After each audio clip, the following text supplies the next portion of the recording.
Bé,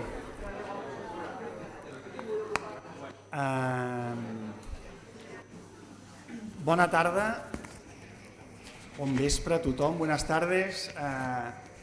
Good evening, everybody. It's for me a pleasure having you all here. Thank you very much, and especially introducing Ezio Manzini for this conference. The conference, well, I think it's not necessary me to introduce a short bio or curriculum about Ezio Manzini. I guess you all know him, and you have a short bio in the paper you may all have in your hands. So just to put in context that this formally is the opening lecture for the final degree project of degree in design. So I'm glad having lots of fourth year students of degree in design here. And the reason is that Ezio just published a book a few months ago called Design When Everybody Designs by MIT Press, and now by Experimenta, Cuando Todos Diseñan. And that was, for me, perfect, because I had a lot of talks with the students in the design degree here, asking me that they want to change the world, they want to make these co-creation, participative processes of design, and that they don't know which should be their paper as designers. They have, I've seen they have real doubts in understanding what's the value they can add to a process by being formed, by being educated as designers.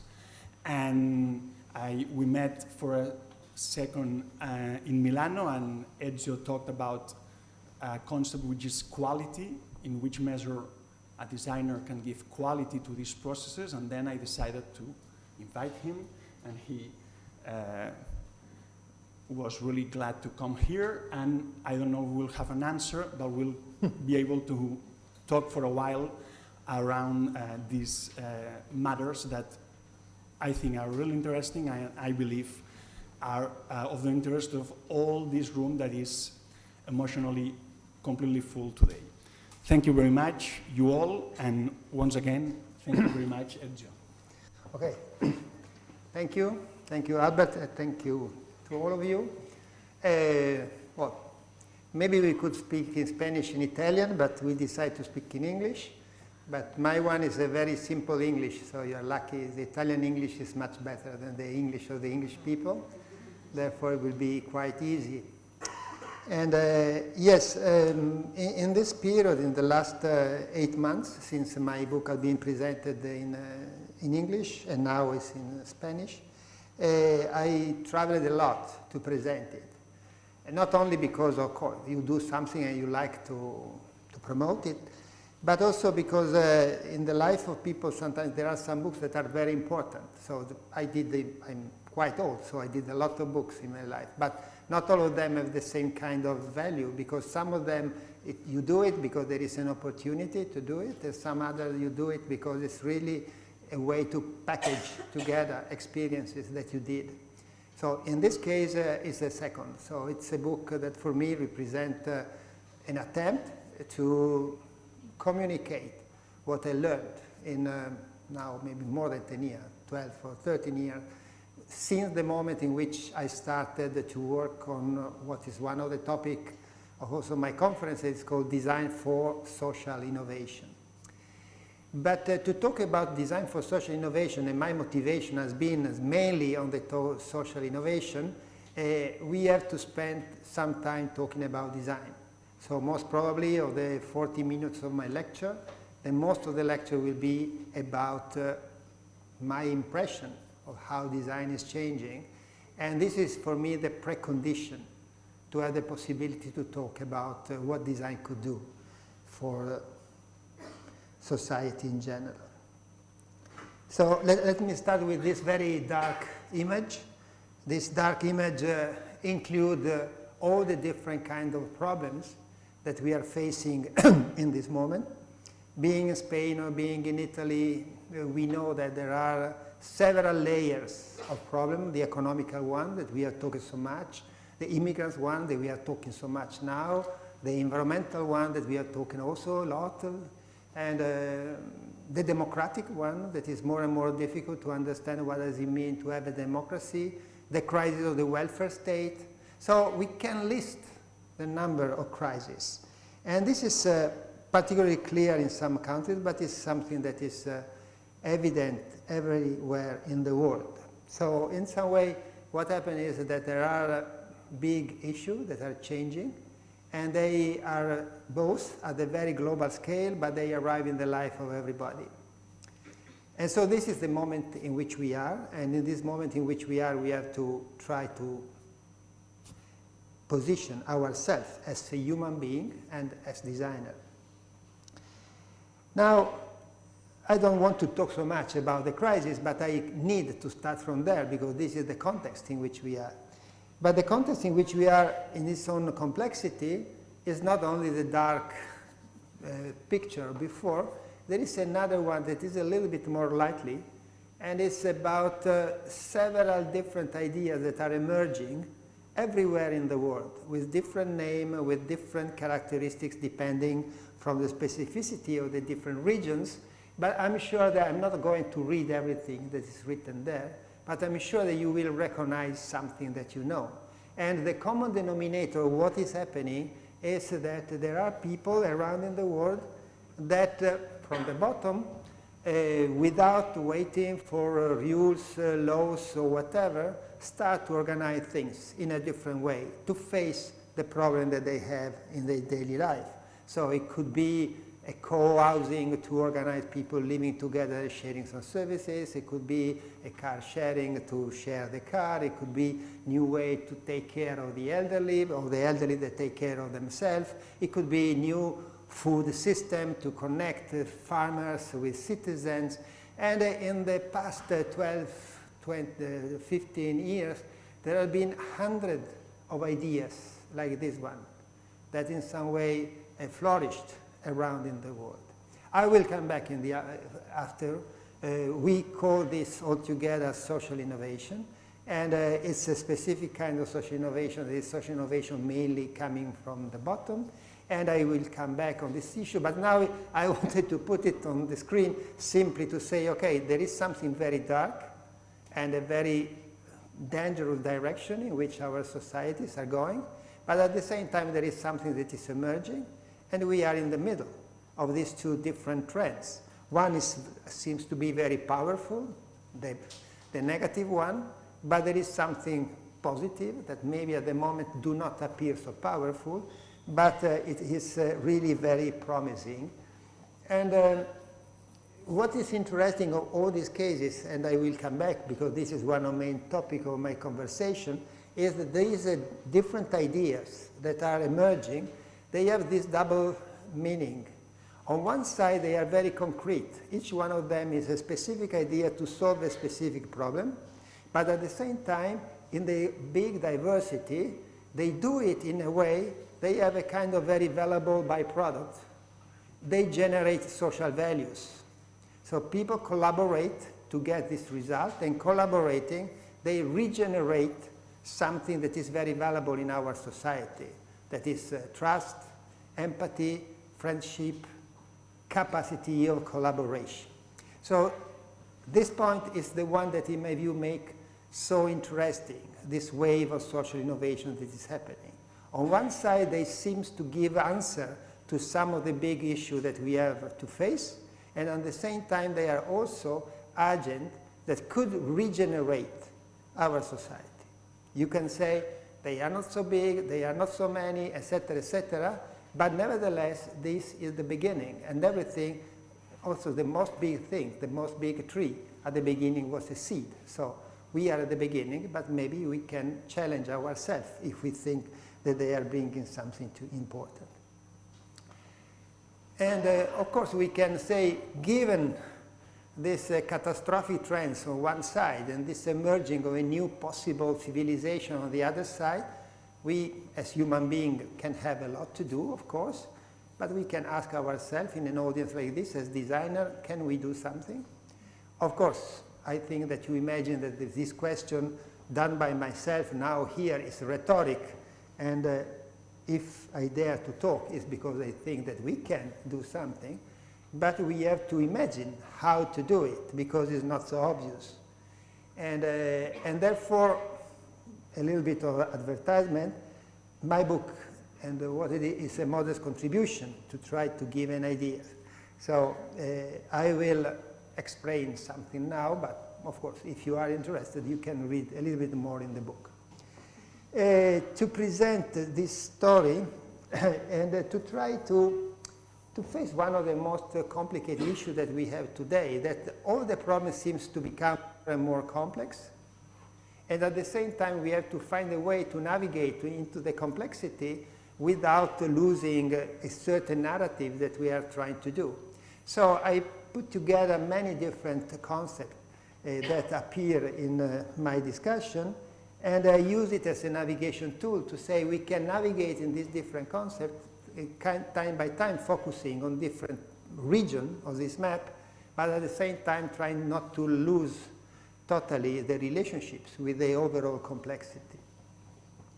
And as you can imagine, and also as you have seen, we start, of course, from the multiple crises, because this is the context in which we are, and of course we would like to go toward a sustainable society.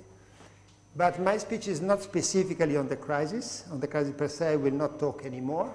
And I'm not also talking in general about sustainability and what we can imagine about sustainability after more than 30 years that we are discussing and making experiences about sustainability. There are some things that we can say about sustainability. But in this lecture, I want to concentrate on the central area, or the diagonal from there to there, and therefore, sorry, what happened? To talk about emergent design, as I said, and social innovation, and see how the two can match together and what is possible to do, if there is something that is possible to do. So let's start from emergent design.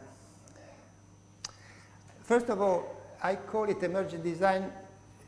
Emerging is a very general term. Therefore, I want to advise, I'm not introducing a new design discipline. For instance, my job, if I had to describe, I'm mainly on service design. And service design is a discipline. At a certain point, it entered after interaction design, so it's a discipline.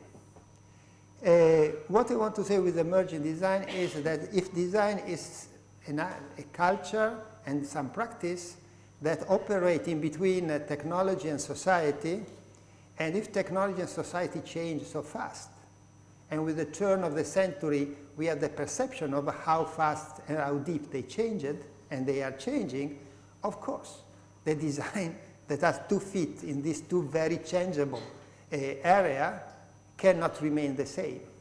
So our difficulties is that everything is moving so fast it could be difficult to understand where we are.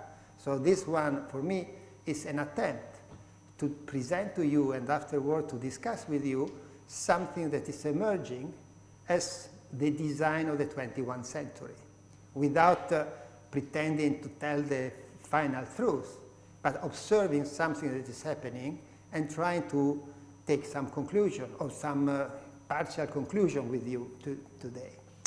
So, not to start from my very personal opinion, but to start from something that is easy to be seen around us, let's start from some phenomenological observation. Phenomenological observation means I will now present you something without trying to motivate why it happens, or if I like it or not. Simply is, look, these are some evidence. And there will be 3 observations that I will do with you.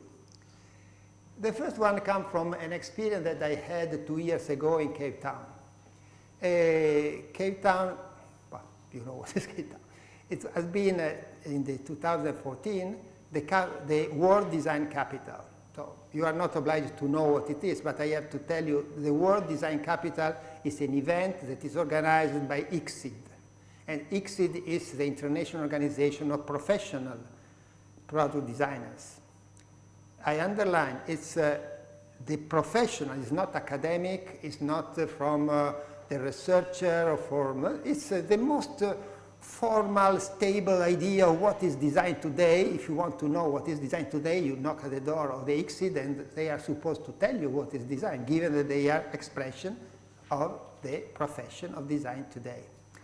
And for some reason, they decided to make different events. One event is every 2 years, they organize in the city, in the world, this big event, the last 1 year, and it's called, this place, in this case, Cape Town, World Design Capital.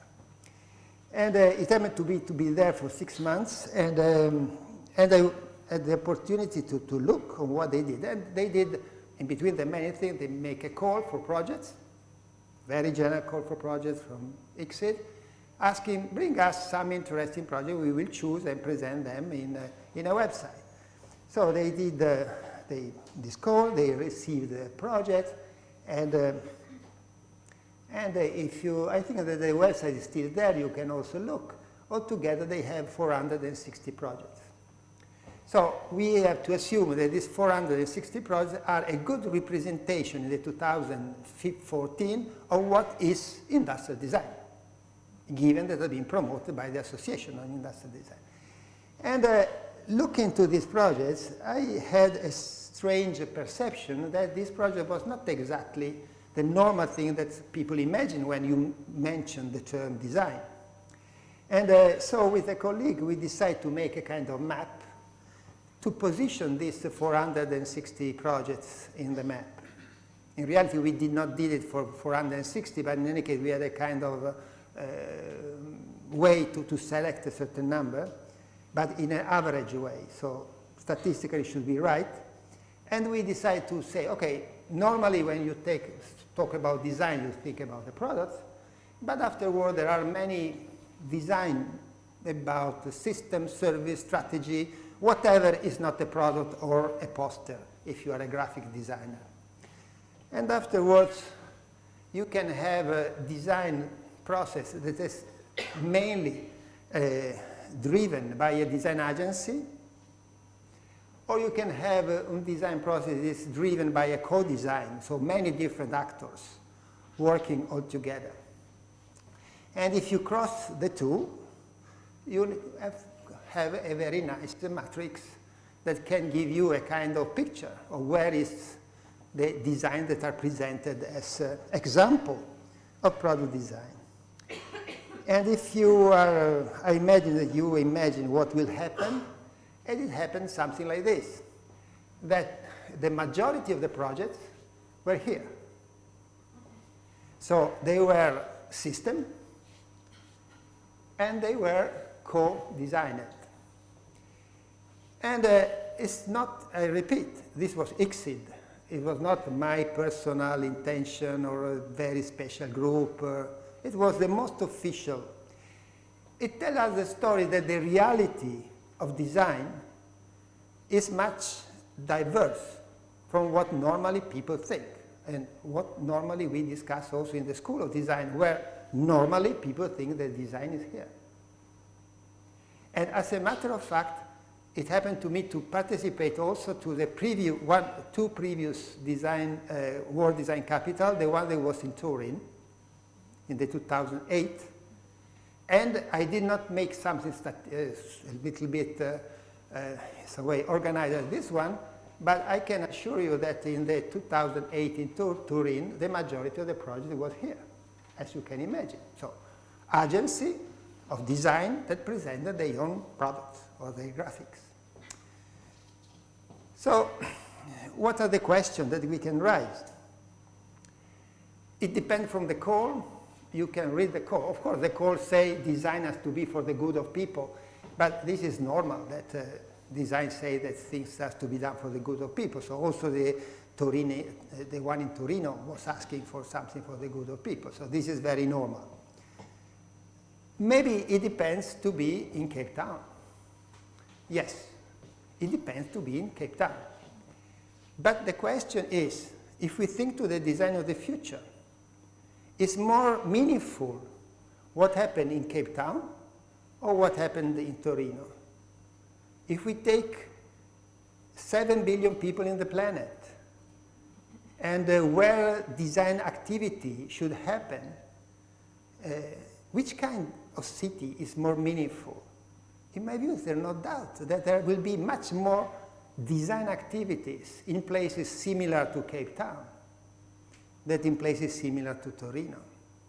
And therefore, with all the respect, I am also Italian, so also the interest to try to maintain the role of a town that has been a design capital as Torino, we have to recognize that the future of design is not so much. Or we could interact with them, but there will be a lot of designers and a lot of issues that will be dealt in places where the kind of contradiction and the kind of problems are more similar to the one that you can find in Cape Town than the one you can find in Turin. So if you look to the future, it's much better to look what happens in Cape Town, or what happened in Rio, what happened in China, what happened in India, if you want to understand what is happening. And afterward, you are Spanish, you will have to have your own identity as Spanish. But if we are to talk about what the design is becoming, I think that to look what happened there is very important. Therefore, I think, and I think that you have understood, that they could be signal of an ongoing change, and that very probably we have been trained, for sure myself, and probably also you, also the youngest one, with the idea of the design of the 20th century, and what I've seen and show you with this Cape Town experience is the beginning of the design of the 21st century. And if this is true, we could say that the 21st century will be mainly design of something that in general term we can call systems, and will be mainly something that happened because there are different actors that interact to generate the new artifacts. And if it is true, it means that design in practice worldwide is already deeply changed, much more than our culture had the capability to really recognize it. The second observation contradicts a little bit what I said, because also our culture, if we look exactly what happened, is already changed. If you go in a bookshop and you search for design, you find several books.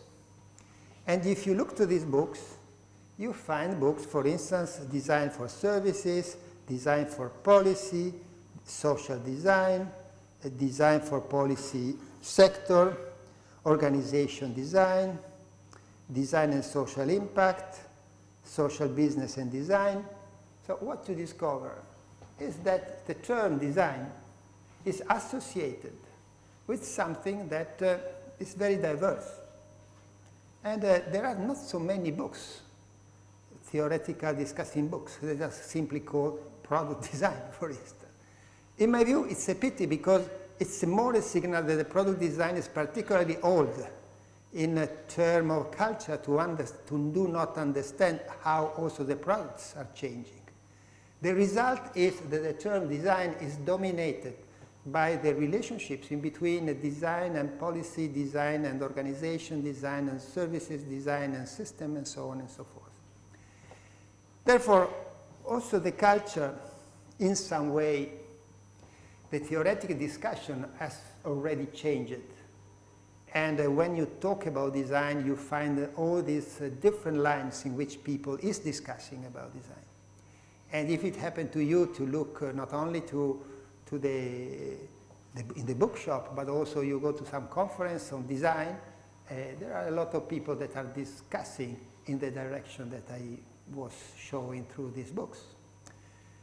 Therefore, we, designers as us in this room, we have to understand where we are in relation to the change that happened in the reality, as the one that I show in Cape Town, and what is happening in the theory on the other side.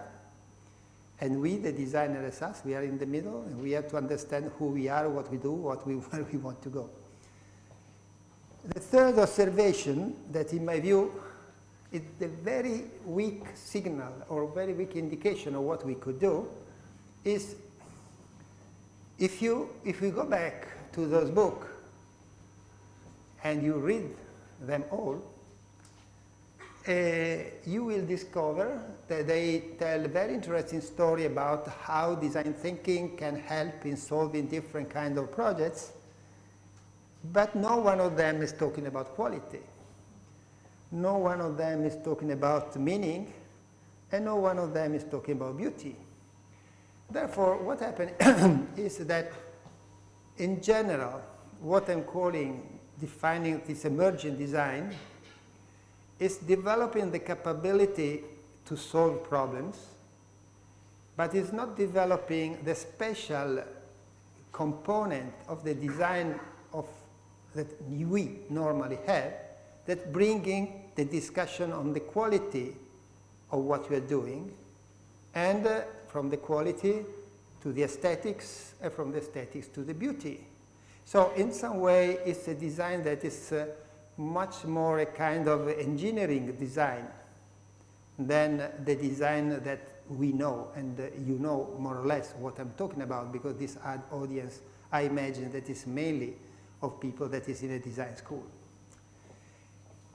And if this is true, probably, and so for me, it is true 100% that emergent design is still lacking its cultural dimension.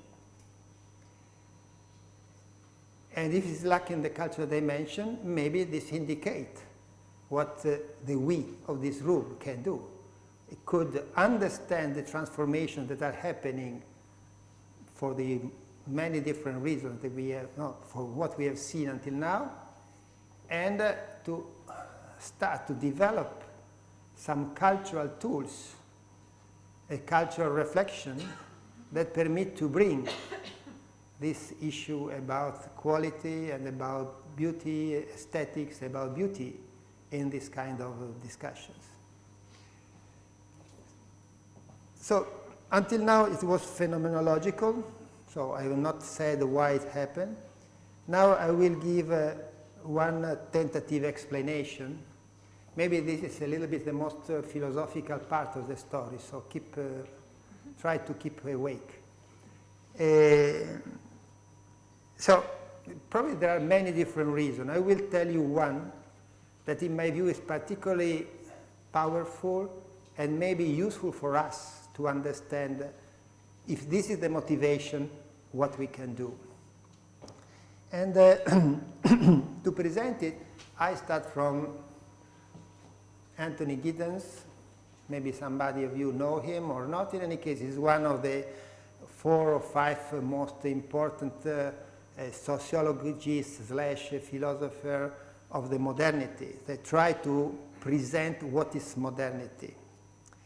And in the many different, and therefore the modernization, because modernity is an idea, and after this is a process that transformed our society from the pre-modern society to the modern society.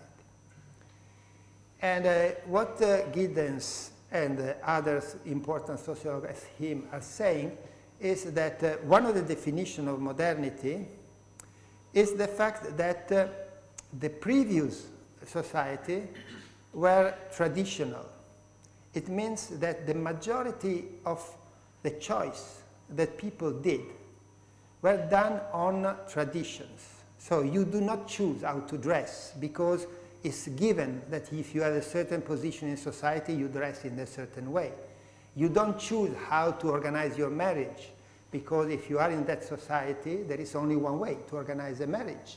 You don't choose how is the shape of the vase that you have, because if you are in that valley in that moment, a vase is done in that way. So the 90% of the choice at every level, for the individual to the groups, were done on the basis of redoing what has been already done. So on the basis of what has been the previous experience. And these are the traditional society. Modernity, for several reasons that depends on technology, changing culture, etc., has progressively melted traditions. And they call it, we are now in the post-traditional society. And in the post-traditional society, every subject has to make a reflection on himself or herself and make a choice of what he or she wants to do. That is, it has or she has to design.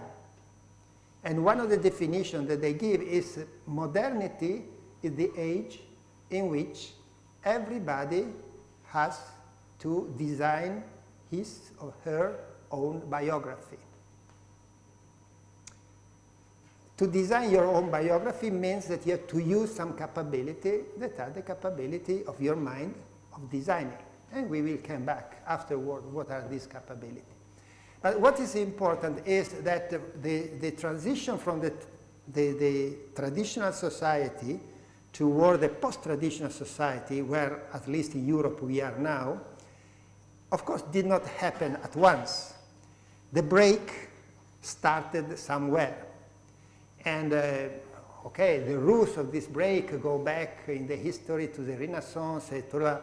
But the moment in which really things started to change was at the beginning of the last century with putting together science, technology, capitalism, and the Industrial Revolution. And the second wave of the Industrial Revolution when industry started to produce goods for everyday life. So at a certain point, people moved from villages to city, so they had a totally different condition, and the industry started to produce products. And therefore, nobody could live as they was living before. And therefore, or producing as they was producing before. And therefore, they needed to start to design what to do.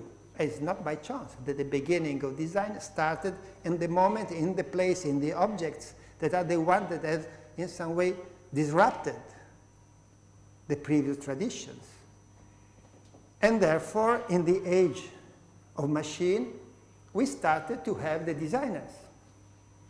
They are the ones that give the answer to a question that at that moment was there, localized on industry, that kind of industry that was producing products, and that was producing products in a mass way. And therefore, people thought that design was the design of products, and given the industry was producing produced products, that has to be mass produced. And main definition of design at the beginning was not only industrial design, product design, and mass-produced product design. It's true that it was like this at that moment, but simply because this has been the beginning of the break. And afterward, progressively, when the modernization went on, more and more other areas started to move from the traditional way of being to the post-traditional way of being. That translated in this language from something that has not to be designed because you do always with the same models toward the necessity to redesign or to design things because you start to use the design modality when you cannot use the traditional one. And when you cannot use the traditional one, when it do not work anymore. So you are in some way obliged to find a new way of doing.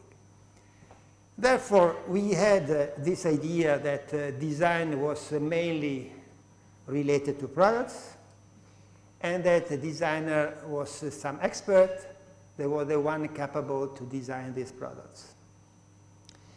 1 century passed, so many different changes happened, and I will not try to make the whole story, so we can go to today. And we say that we are in the age of networks, and I think that is a good definition. I like this image also because it shows an image of the network that is not so clean and brilliant as normal, because the age of networks is much more messy, and you can have also some complicated hybrid things, as a bamboo thing in the middle of the others. But in any case, in the age of networks, one of the effects of the network is to accelerate the transformation and to spread the transformation everywhere.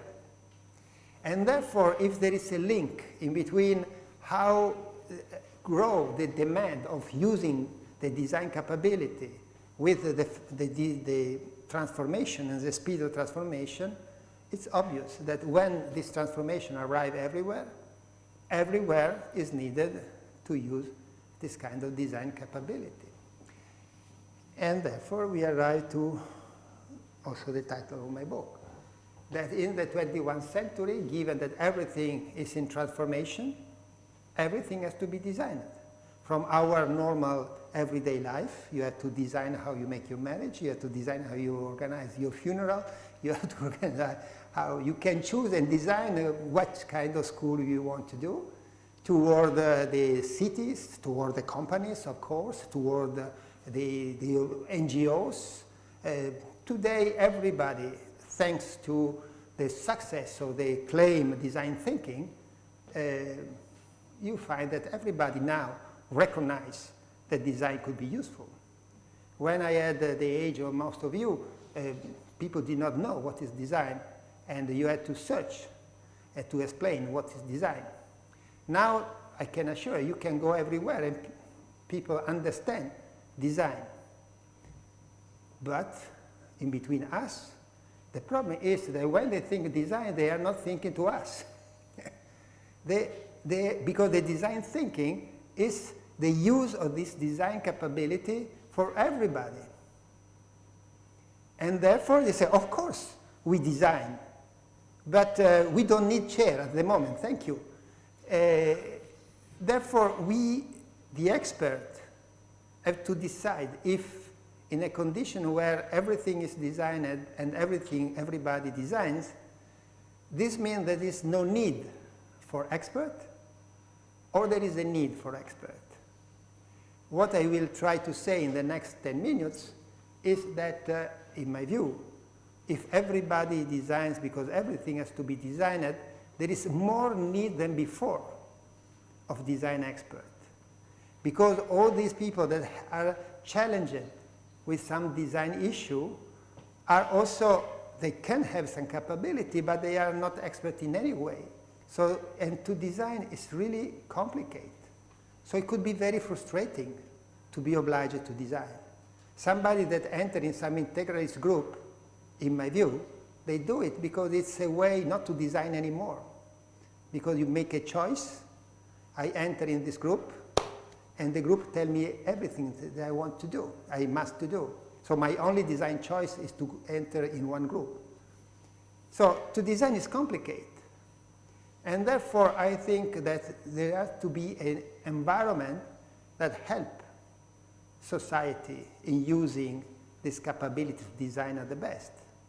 And the design expert could be the ones that help this process.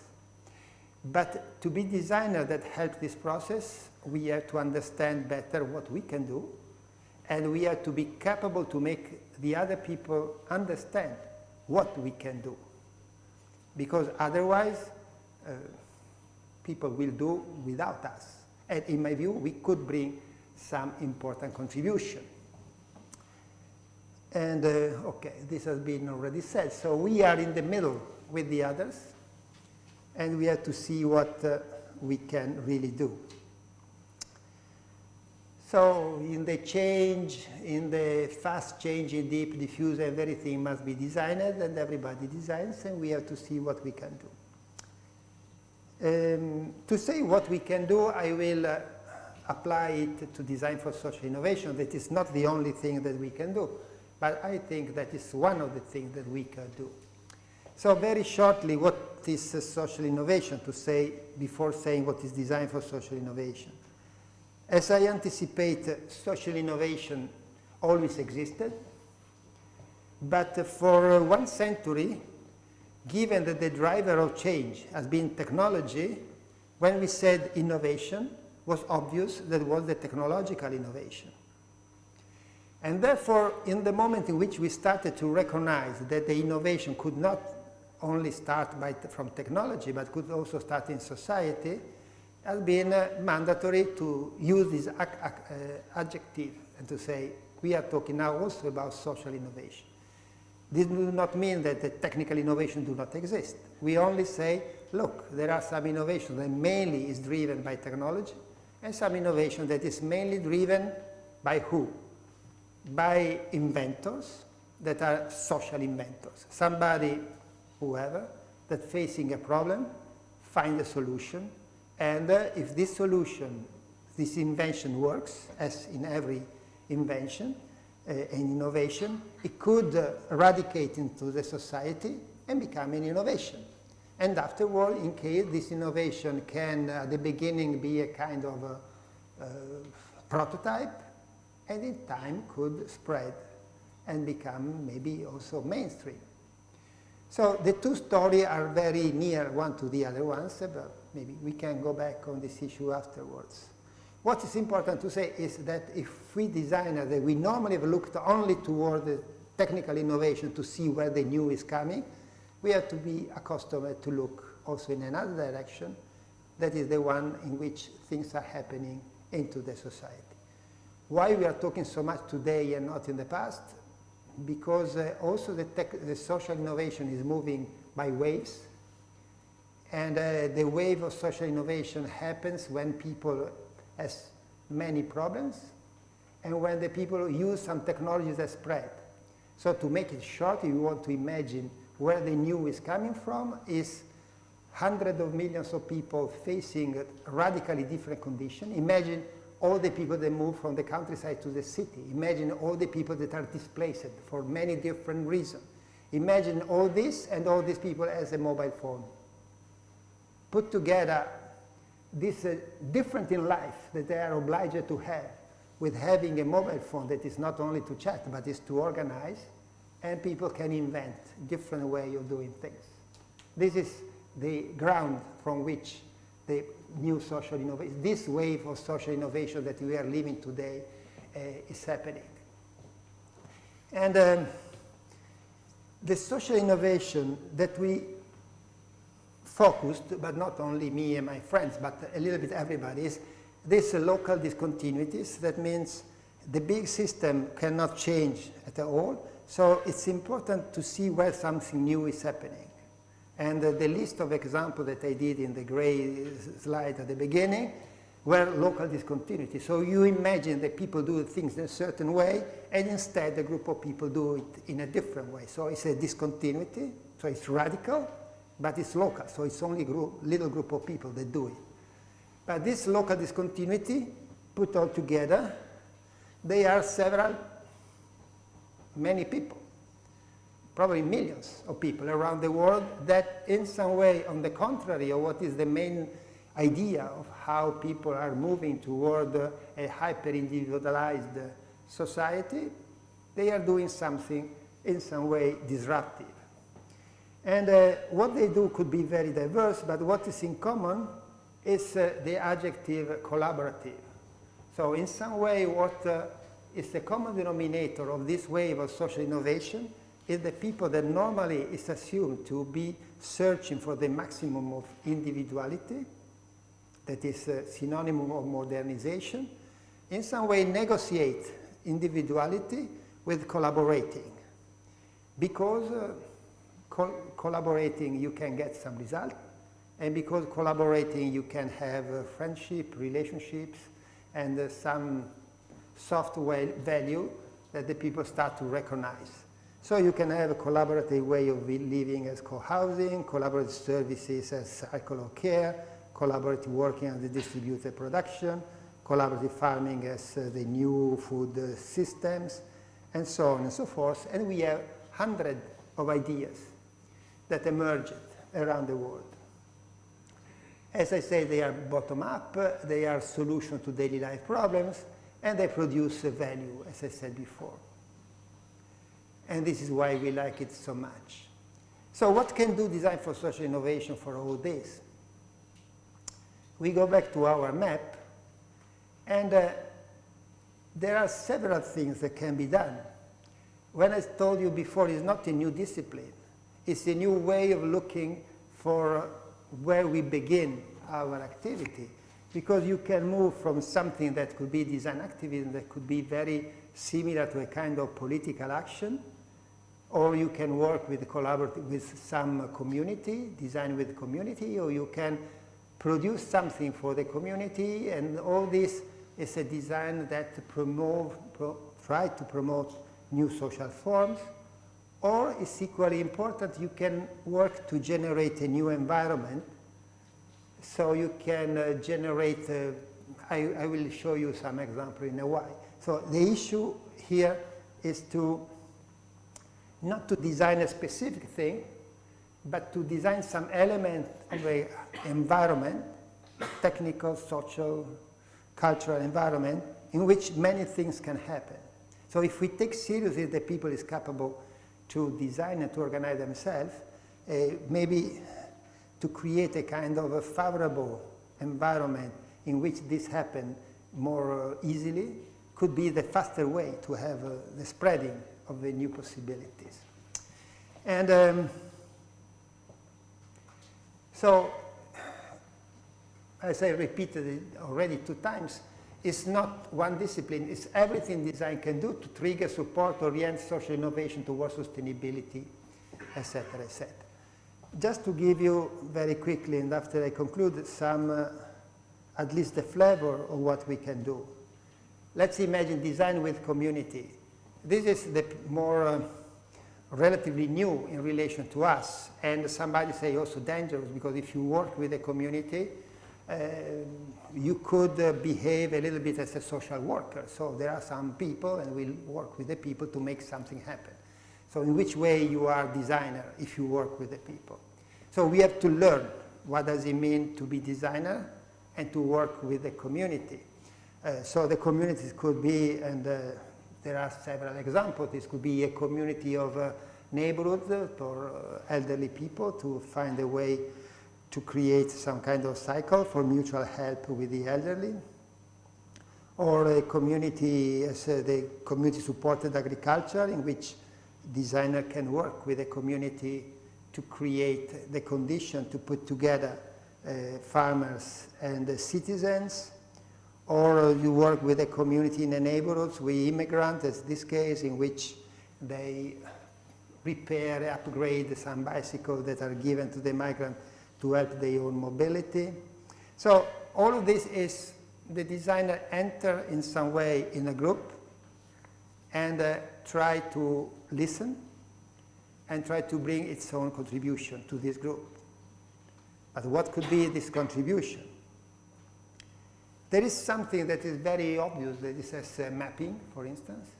This is a typical design action. It's very relatively simple for us, but could be very useful. There could be some ethnographic research, and the ethnographic research has to be done by designers, as we know, because the only way to have an ethnographic research that is useful is done by designers. It could be to design some tools that can help the co-design process, as the cards, the one that have been started by IDEO, and afterward there have been so many of them.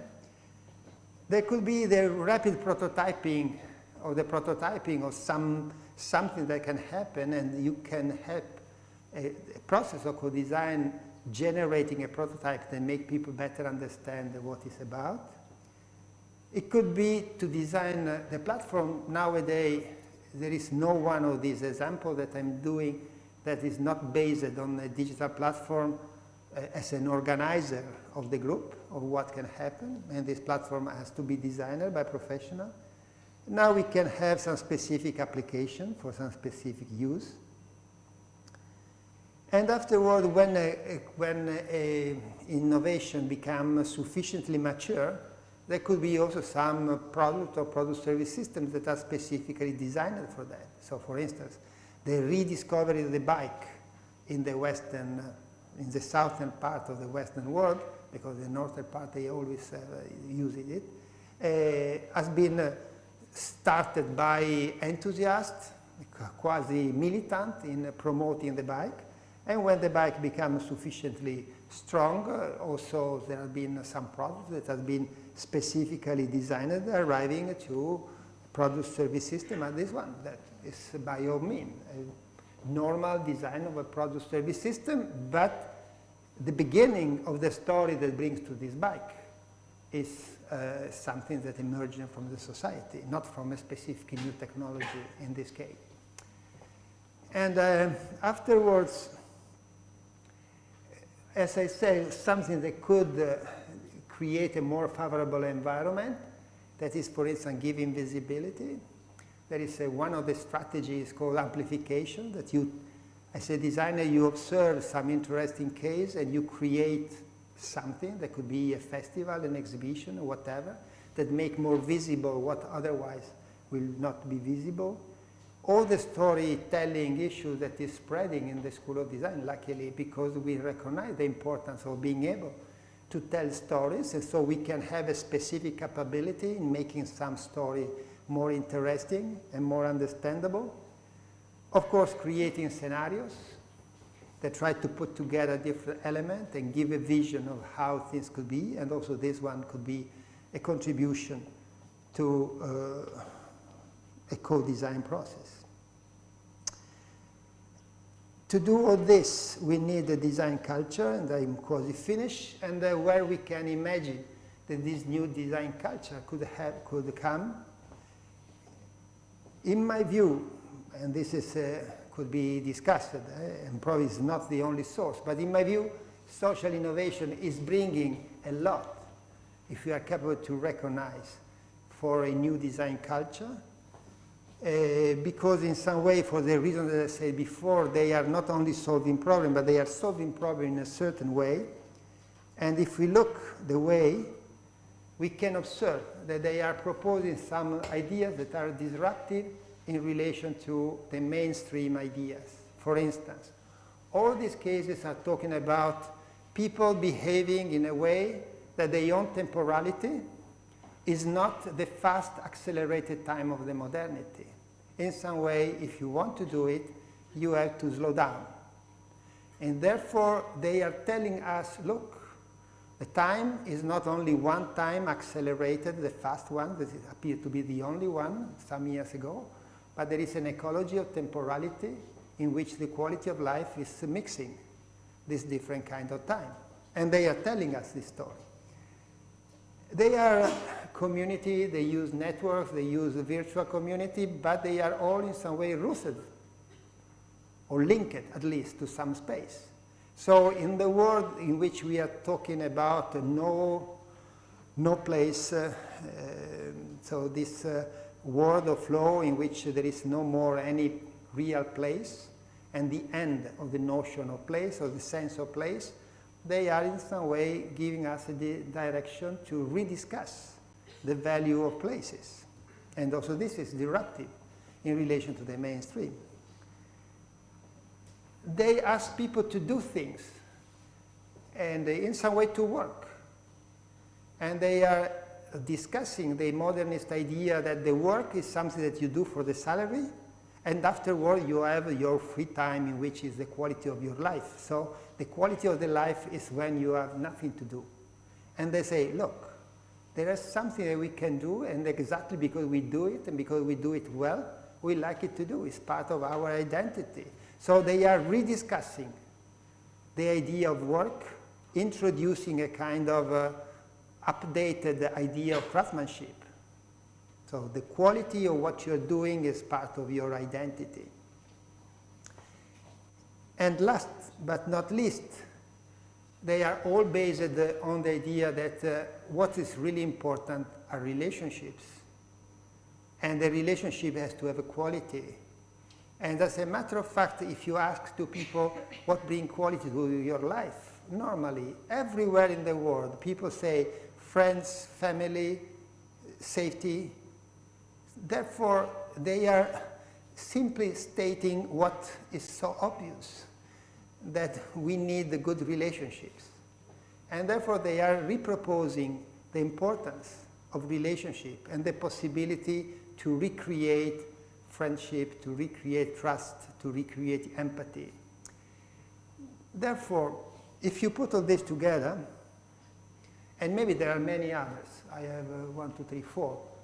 If you put this together, you have maybe the building blocks for a new culture, and could be also a new design culture. So if we ask ourselves what we do as designer, and so I conclude, Of course, if you remember the last 10 minutes, I said we can draw, we can make ethnographic research, we can do this.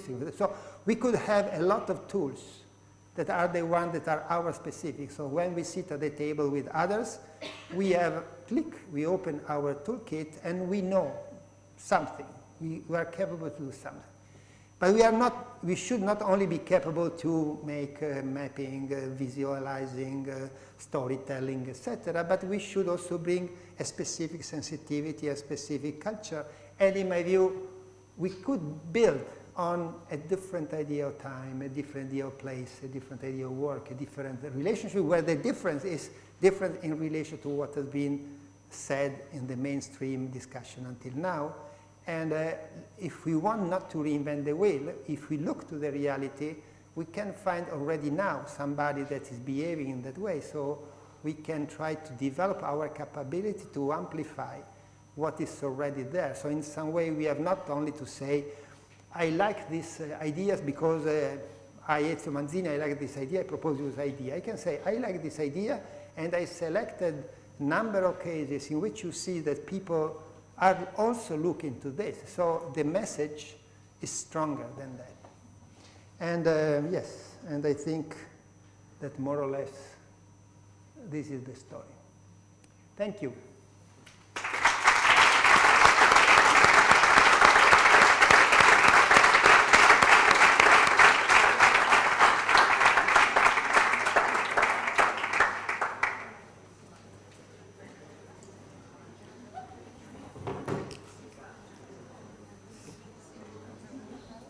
Okay, once again, thank you very much. I think there have been lots of issues there, lots of themes, examples, and I think it's the moment for any question.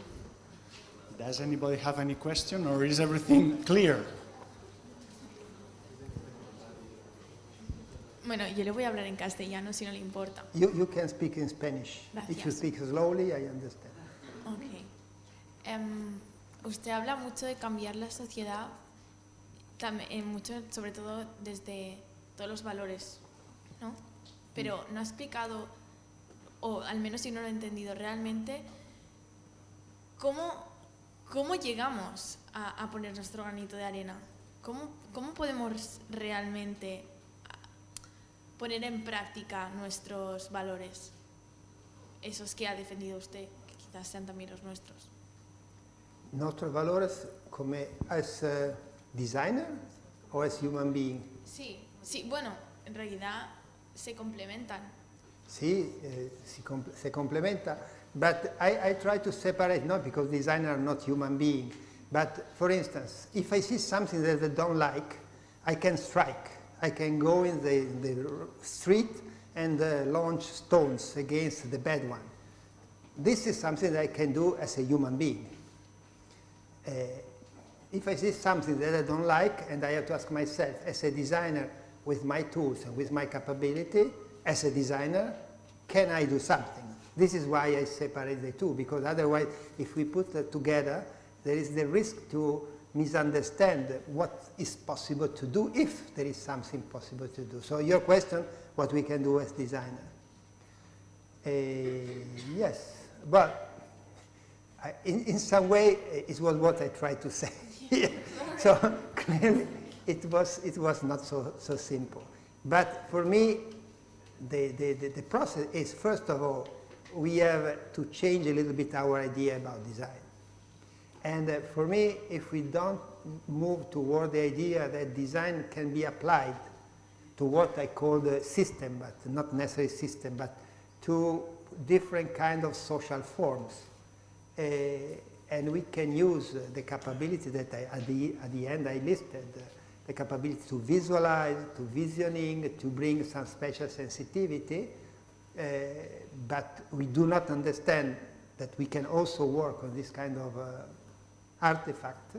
It's difficult to say what we can do, because if we imagine that to be designers to make design only chairs and washing machine, you look to all this story and you don't have you say, yes, okay, interesting, but so what? But if you consider that also in the organization of a cycle of care for elderly, so you have that issue about elderly, elderly society and what can be done, there are a lot of new ideas of services for elderly that in some way has to be at least co-designed. So you can bring your capability inside this process. To do what? At the minimum, to make the platform, the digital platform, maybe to make the communication, maybe to visualize something, maybe to amplify. Maybe at a certain point there could be also some new specific device designed specifically for this kind of work. And we have to be capable to make us recognized as who are capable to bring this contribution. Gracias.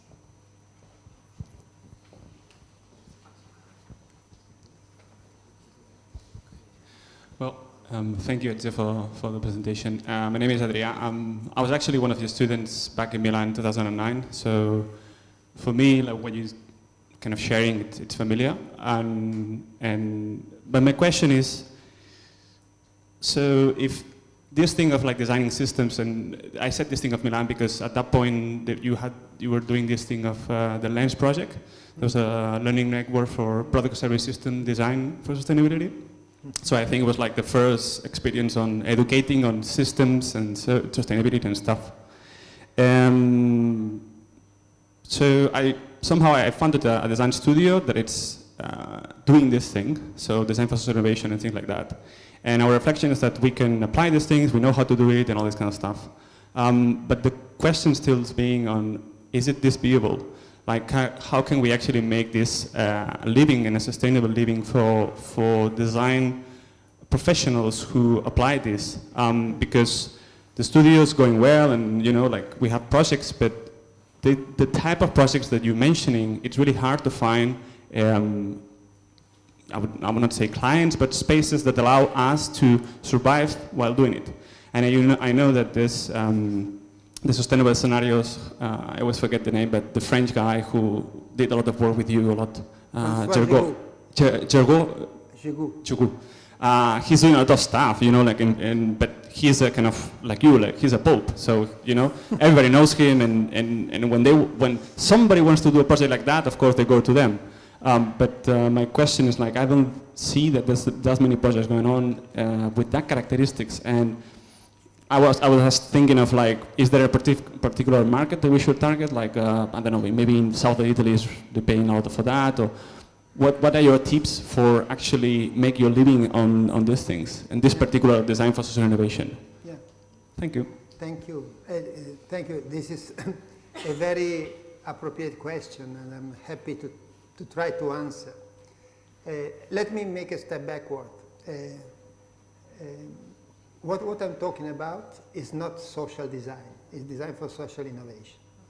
And I want to take 5 minutes to explain this difference. It's a little bit academic, but in the reality, it's needed to give the answer to what your colleague has said.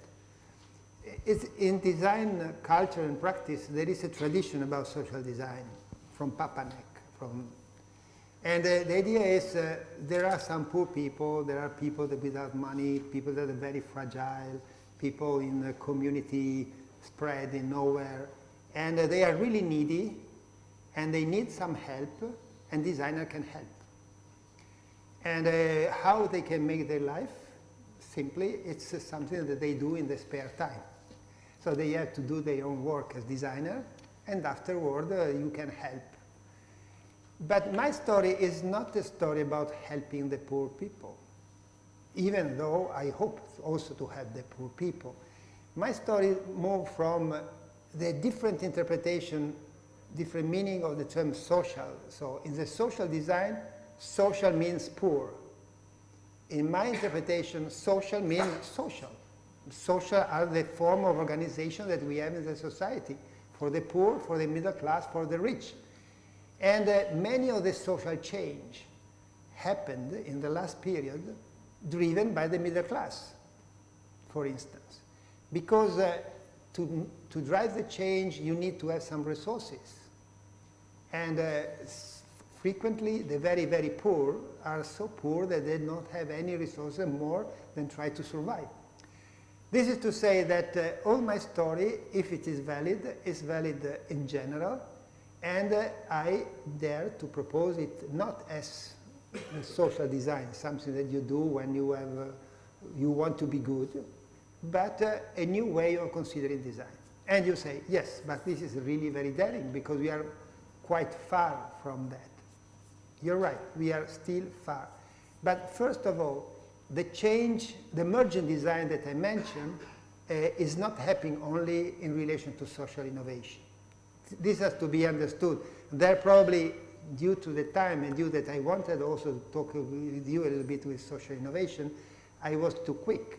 But the emerging design is emerging independently by the issue, the social issue and sustainability that I'm talking about. These are simply the result of change and network that change the role of the different actors.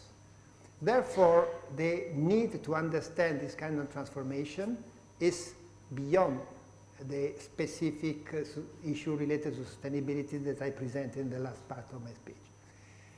Therefore, there is some, as I said, the transformation of the reality is stronger than our capability to understand it.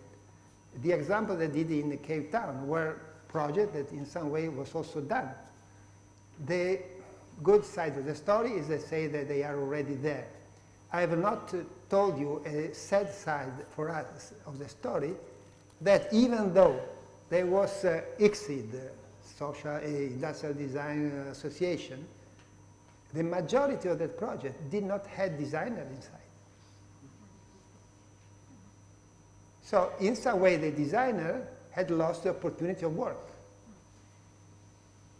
even though it was presented as design projects, because they probably did not recognize the opportunity. And when we think to the future, I make you this example. Imagine that you want to work in design and transportation. Traditionally, if you say, if you are a designer, you deal with transportation, you will design car or buses or this kind of products. Question.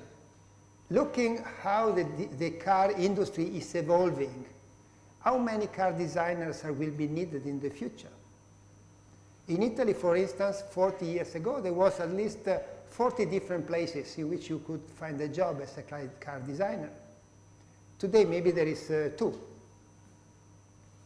And though, if you, instead of thinking design, transportation, car designer, you think design, transportation, mobility, and if you imagine that you can design or collaborate in the design of the mobility of the city, how many designers will be needed? Practically a team of designers for every city. Therefore, the issue, and it's quite crystal clear that there is a need to redesign the mobility system. And that in the redesigning of the mobility system, there is planners, of course, architects, others, engineers, information technologists, but also designers. If you are not capable to recognize it, to be part of this game, we lose our opportunity. And I will make another example. I understood that you are dealing with product service systems. And the product service system in that way is not exactly what I'm talking now. It's a little bit more engineeristic. But that kind of product service system applied to energy. 30 years ago when I started my work, I was working on energy. And when we talk about renewable energy, the wise people, the serious ones say tap on the shoulder and say, Manzini, yes, yes, play with your solar energy because we have something more important to do. And it appeared totally out from the possibility that the renewable energy could become mainstream. Well, ladies and gentlemen, renewable energy are becoming the mainstream. There will be complicated, maybe wars, etc., but it's out of doubt that the competition worldwide now is on these renewable energies. Therefore, what can appear at a certain point very far could become true. And now I don't know. And my opinion is looking the change in the population. So all the issue related to elderly, all the issue related to the crisis of the welfare state. look into the mobility of people from migrants to the other ones in our society. Look into what happened not in Europe, but the change of the modernization of the society. Why we should not imagine that the economy will discover that there is economic activity to be done on the social issue?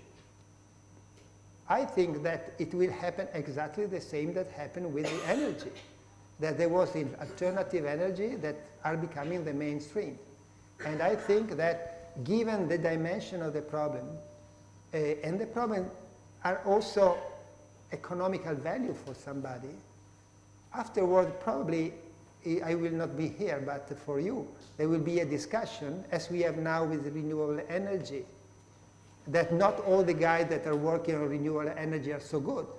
So nowadays, not anymore to discuss about yes or not renewable energy, but how you do it, and who are doing it in a good way and who are not doing it in a good way. And the same for me is about the economy around social innovation. Already now, around the immigrants, unfortunately, or fortunately, I don't know, there is an economy, you know it? People don't talk so much. There are a lot of people that make money on the immigrants. The issue is not so much to discuss about if or not there is something to do with the immigrants, but how we do it in a way that the bad guy will not make the money of the immigrants. But it's already one line of economy, I can assure you, in Italy. Unfortunately, because this is too long, but it could be really taken by the bad guy. So the economy is capable to change. And in some way, I think that it will go where the problems are. Maybe to make money. Maybe to make money, but maybe to make money in a bad way. It's not a problem to make money. We need all to make money. But the issue is how you do it. So I think that this will happen. And of course, not for everybody immediately will be a kind of work. But at least we have to start to prepare ourselves, not to lose opportunity, and hopefully to bring some positive cultural contribution to this transformation. Thank you. I think I will not use the microphone. Yeah, you should, because we are in Okay. live stream, so it's better Okay. for us. I think there's some problems here with our role in between industry and also on other platforms like social platforms, politics, or maybe NGOs, because I think that we as designers that are trying to work in the social innovation field, we are seen from the industry side. We are seen as as people that they really don't know what's the game about, because we don't know how to make this profitable or how to make money out of this. And also we are seen from the side of platforms of politics and maybe NGOs, we are seen as also these guys that they want to come here from from the capital side and try to teach us how to do our stuff. So I think there's a big deal here in our role in between these two fields, in the people that are really getting the change from the social sides, and also those that are are working with the money, are working with the power with the capital power. I don't know how do you see the future role of us designers in this? Yeah, well, I had to repeat the question because I'm not sure that I've understood, but what I understood is you ask in some way miles upstream to what has been said by your neighbors, because now we are discussing if we are designer working in design for social innovation, how we manage in between what are, let's say, to simplify, the good guys that try to make things in a socially and environmentally way correctly and are moved by this idea, and the one that when they see some money, they jump in and they want to make it more profitable than is possible. This is the question? The question is yes, which is going to be our role there? Yeah, okay. And also how we are going to work out, we are in a context, in a political and systemic context, and so how to work out this, So, to manage these agents. Well, so what you are saying is, until now, the discussion has been a little bit as I did with your colleagues, so to explain or to try to propose the idea that there could be a future on these kind of stories. But nowadays,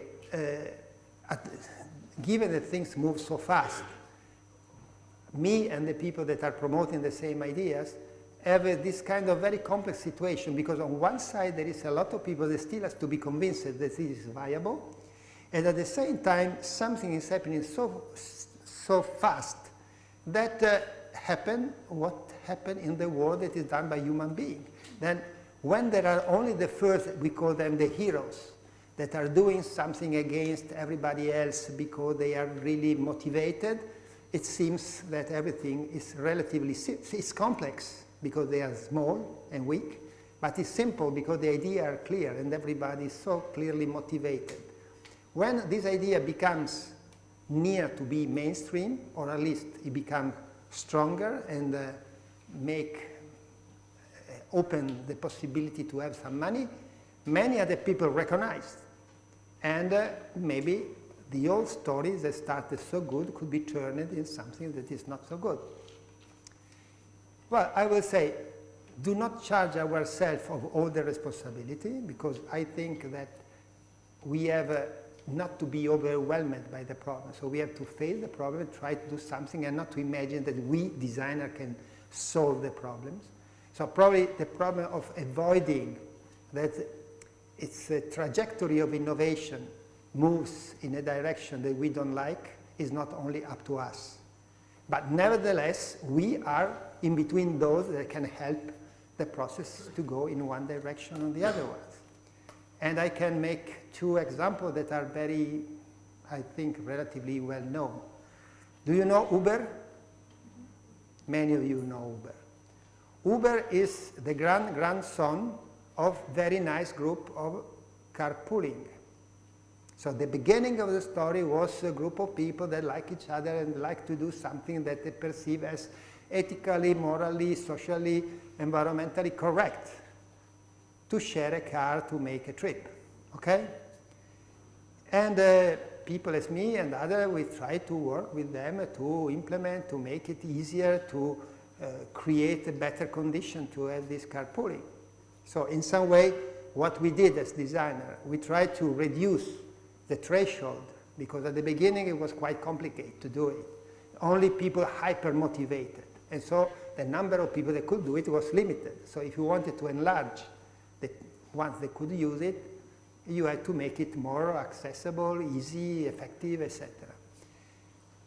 But at a certain point of this trajectory, so from the first idea to the first prototypes towards something a little bit more mature, at a certain moment, boom, we had Uber. And I say boom because it happened really in a very, very short time. And in a very short time, it became, Uber, by the way, is totally designed. It's only designed. There is nothing, Uber, if you don't know, is only a platform that put together the drivers with the clients. So they are in the business of transportation without having a car, without having a garage, without having the maintenance, without having anything. Simply putting people together and getting some money from that. And they become so successful, they kill all the concurrence, and they create a new market of work for the driver that is awful. And so at a certain moment, everybody of us say, oh my God, what is happening? What is this story? And the wise guys, 30 years ago, tap on the shoulder and say, Manzini, it's obvious. Everything starts with enthusiasm, and afterward, if it is successful, the capital arrives and transforms it in something else. It's obvious. Okay, so I think, me personally, and this I propose to you, I am for showing that it's not obvious, that this trajectory that starts from a good guy doing good things toward something that is kind of evil could have a different kind of evolution in the trajectory. Let's see how it could be done. Let's see for us, so who, now I don't want to be too long, but there are already some idea for who deal with the economics where we should hit to avoid the Uber-like, but this is a critique that comes from people dealing with economics. I have not seen until now real critique that comes from the point of view of the designers. So the economics people should present some models. If you want afterward, if somebody is interested, I can tell you more or less what it is. But the designer contribution in avoiding this kind of trajectory is very difficult. And the same is for other social issues. So I was mentioned before the migrant solutions. There is something awful that is happening in the planet. You can go from, in Italy, that you have the worst mafias, that the mafias are so flexible. Wherever there is some money, they arrive. And therefore, there have been mafia people that said, they are taking the telephone, we are making more money with the migrants than with the drugs. And when you don't have this, and you go in the very civilized Germany, in Germany there are also something more positive, but there are, in the north, in Germany, there are some very well-organized places, but they are prisons. And there is no reason to put these people in prison. And there are private prisons. So there are people that have learned quickly how to make money with them. Again, also this one is not only something depending on us, but have we tried to develop a design culture that permits to discuss about which kind of services could be the best to be welcoming, not only saying, oh, welcome, migrant, welcome. This is a movement of people that is good, but afterward you need to have something a little bit more structured. And I think that it's not only an issue for designers, but I think that we should, with the quality that I put on the screen before. Imagine, what does it mean for a migrant, a displaced person? What could be the welcoming that can be given? What can be done to create service and structure that are not kind of prisons in which they can be?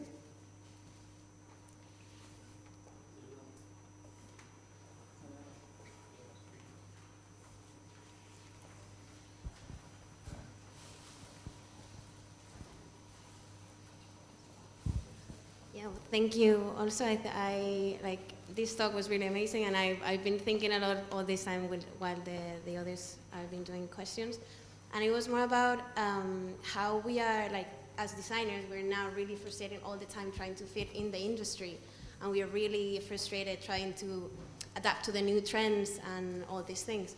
But we also have, I think, that a really big gap, maybe when we learn, or maybe when we study, or maybe at school. That is something that you mentioned, all these areas that are not in design but are not well known, like knowing how to have empathy, knowing how to be more sensitive about the world that is around us. And I was thinking that maybe in the future we can have this in schools or in universities like Elisava, have special classes that teach us how can we collaborate with other people. Not only as designers with our expertise, but to work together with other people. Because I think that the typical designer is a very individualistic person, and we should try to learn these skills that are difficult to learn. Mm-hmm. And I don't know how can we do this? Well, I don't know either. I know something. I mean, well, two things. One is, first of all, we have not to exaggerate on participation, in my view. I've been one of the promoters of participation. But, sorry, I go back here. There is different way to participate. And there is a different way to create a co-design. So normally now we think that participate means to sit around the table, to share ideas, to put sticker on the wall. And this is the work that you have to do with design. Sometimes it could be like this, following a methodology of participation. But the participation could be much more dialectic in the society. So if you are a designer, as I repeated several times, there is no one way to be designed for social innovation. So you can also to be relatively individual and make a statement that is thrown in the society and make something happen. It means that you move more in what, not only me, but is called this kind of design activism.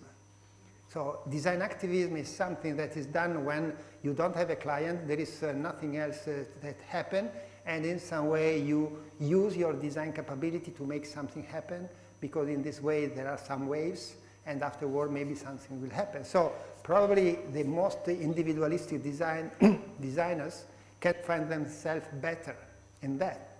Or they could wait in the moment in which there is already sufficient maturity, and they can design a proper service system to support co-housing, or to support the bike sharing, or to so that there is a normal, in some way, inverted comma, normal design of product, service, and communication for some mature things. In the middle, there is when you have to really work with communities, and the work with community, of course, you have to be a designer that is capable to listen a lot. But in my view, participatory design is not only listening, it's also talking. Because if the co-design is a conversation, the conversation is interesting because everybody says something. Where when I said I am a little bit also by myself, because I've been promoting all the idea of participatory design, that if there is a kind of a problem of design at this point, and to be paralyzed by the fact that they have to listen to everybody, they have not to say anything, and they become, as I say, the post-it designer, simply putting yellow stickers on the wall. I think that the designer should have a culture and should dare to bring it. The only thing is that they have also to be capable to listen. So this is the dialogue. Not only saying, this is my idea, it has to be like this, but you say, look. And so you have to enrich the conversation with your idea. What you can do in the school, I think that all the school are complex system as all the other, and they cannot change like this. But they could make experimentation. So I think that every school should experiment with groups, with the teachers that are more interested, and make something happen, because only making something happen, you have the material on which you can think and to make the next step. In my view, and this I dare to say, for sure, it has to be introduced as something that in general is called service design, but not necessarily a course on service design, but understanding that things happen in the middle of relationships, and therefore at least to enlarge the comprehension, not only for who will be in case service design, but also for who is product design, or who is communication design. So the strategic communication asks for a better understanding in the interaction. So on one way is to make something happen in the school, so to have groups, or to have the possibility for every student once during the 4 or 5 years to make some experience, and so to learn from this experience, to introduce a little bit of strategic and service design in all the courses, because when you are in the present condition, you cannot wait a very clear brief. So for me, the very simple way to tell you what is strategic design is to understand where you are, who are the actors. You are not to expect somebody that tells you exactly what you have to do. You are not to expect that all the system is clear, because the system is messy, and strategy is the way to understand what is possible to do and what is the system that is the non-technocratic system, the system that is built during the same process or project. And to clarify better what designers are capable to do. Because until now it was enough to have a book. You show, I designed this table the first year, this washing machine the second year, and this car the third year. And you show the book, and people are supposed to understand what you are capable to do. But if you are involved in processes that are more complex and not so photogenic, and is not so clear what has been your specific role in that project, you cannot show an hospital and say, I have designed this, because you have not designed that hospital, you have designed something inside the hospital. And therefore, to have a reflexive attitude on what we are capable to do. What I presented was very schematic, but it was an attempt to say, look, that to make a very good ethnographic research is design, to make a very good prototype is design, to make a very good storytelling is design. So these are design actions that are done by design. Nobody else do a storytelling. Therefore, even if it is not the complete project, they start from the beginning and arrive to the engineering of the product, to design a storytelling and to realize a storytelling is a design activity. And people look at you, you are the one that made that fantastic storytelling, we need also. So we should be capable to make people recognize a panel of specific capability that we can have. And the school should in some way make it more clear. There was one last question over here. One last question.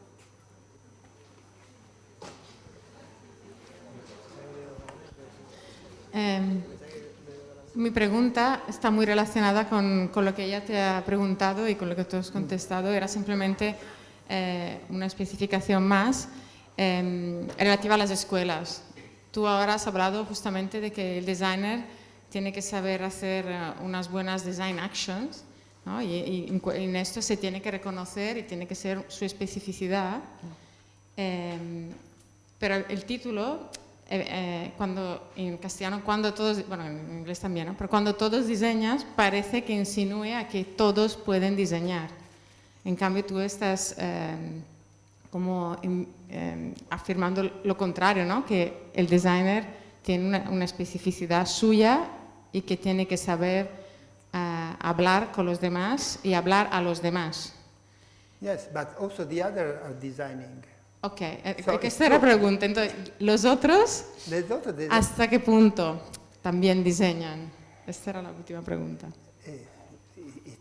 Y cuando entendemos los otros son no los otros profesionales, sino que los otros son los usuarios, ¿o no? They are all of them. It's not my story. This is a story you can read everywhere. All the mantra on design thinking that has been spread everywhere. And you can go from the big company toward the NGOs and they say, oh yes, design thinking. All this is to improve the capability to design by people that are not designers as us. So some of them could also be relatively good in being a doctor and having an idea of designing a new way to organize their own team. Or being, I don't know, a farmer and having an idea of how to organize better the farm. If we go to the usuarios, to the users, it's a kind of mantra of the last period, how to integrate the user in the production, in the process of designing.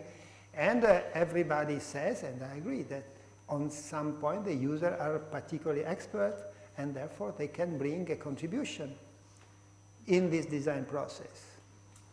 And therefore for me, we have, maybe the title could be a little bit extreme, but we have to face a condition in which, as in the traditional society, the norm was to repeat, to improve the same things.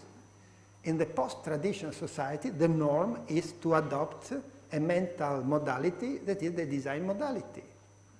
And given that design has started in the transition in between the two, in which we were the only designer in between an ocean of non-designers and non-intending to design anything, now we have to change our capability to recognize what is our role if everybody, in a way or the other, are trying to design, with all the implication that some of them are good, because we could say that a society where people use this high quality human capability could be good.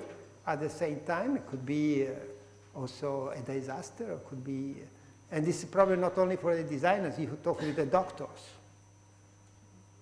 Everybody reading on internet is supposed to know what should be done. And in some ways, sometimes they know. And there are a lot of very interesting organizations that try to use this dispersed knowledge, especially for the long-term problems, because somebody that have a certain kind of illness since 30 years is very expert on that. But at the same time, the doctor in some way is losing its own legitimation. And therefore, there are to be doctors that are capable to interact with the user that in some way they are informed. And this is the reality for the good in some way, because people informed is a good thing, and for the bad, because they can also have very strange idea, totally in contrast with the one of the doctor. I use this example simply to say that this is a condition in the networked society. And therefore it's valuable for the doctors, it's valuable much more for us. Okay, it's almost 9 o'clock, so I think it's time to just to remind you that tomorrow at 7 o'clock, Ezio will be at La Central Mallorca selling and explaining deeper about the book. And once again, thank you everybody for being here, and thank you especially Ezio Manzini for the conference. Thank you very much.